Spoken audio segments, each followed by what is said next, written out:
Pemirsa, kasus dugaan korupsi dan pungli yang melibatkan oknum ASN Dinas Perdagangan Koperasi dan UKM Kabupaten Rembang terus berlanjut. Setelah dinyatakan lengkap di tingkat penyidikan polisi, berkas perkara kini resmi dilimpahkan ke Kejaksaan Negeri Rembang.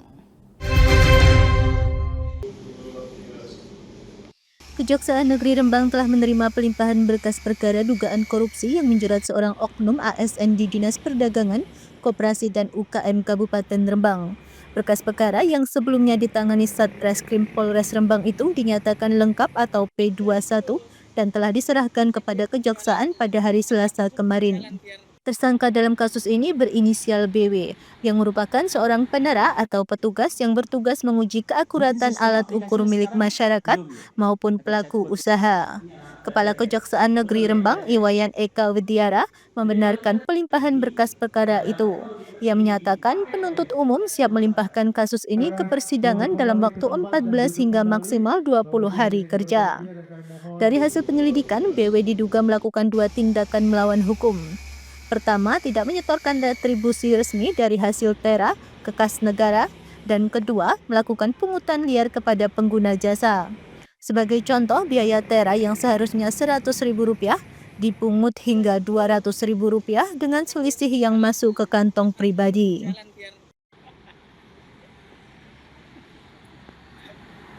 Mohon maaf, Dinas Perdagangan Kabupaten Rembang.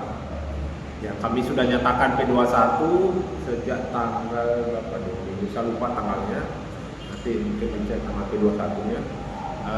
Kami menerima pelimpahan pada tanggal ini, sementara di kantor sudah ada tahap 2 dan kami siap melimpahkan perkara itu ke persidangan dengan jangka waktu. Kami punya waktu 20 hari dan 14 hari harus kami limpahkan ke pengadilan.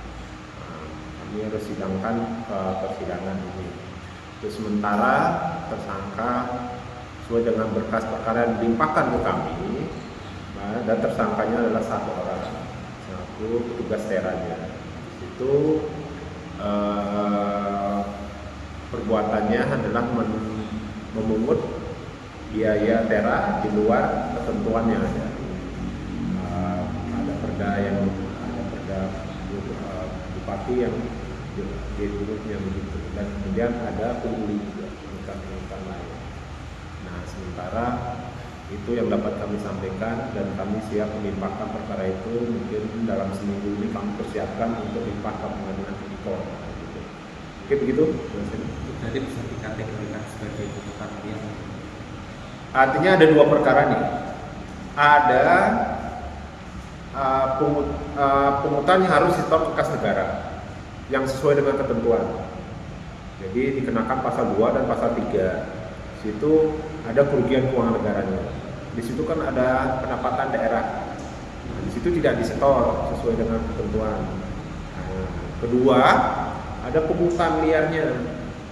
Jadi misalnya di tera itu dipungut, ada ketentuan cuma 100.000 misalnya nih. Tapi dipungut 200.000. Nah, 100.000 tidak disetor, 100.000 masuk kantong. Nah, itu ketentuannya. Karena kalau tidak diterbitkan tera, dia tidak bisa beroperasi kan. Nah, itulah salah satunya yang mungkin ditimbulkan pungutannya adalah pungutan liar, dan tidak. Jangan kita bilang pungutan liar karena tidak sesuai dengan ketentuan, melebihi dari ketentuan ini. Ada dua perbuatan di sini. Kerugian keuangan negara, ada pungutan yang tidak sesuai dengan ketentuan. Gitu. Ada 2 ketentuan. Meski tersangka BW telah mengembalikan kerugian negara sebesar Rp140 juta, proses tetap berlanjut. Kejaksaan Negeri Rembang menegaskan pengembalian uang negara tidak menghapus unsur pidana.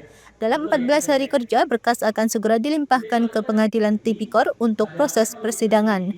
Dari Rembang, Fikiryo Lingkar TV melaporkan.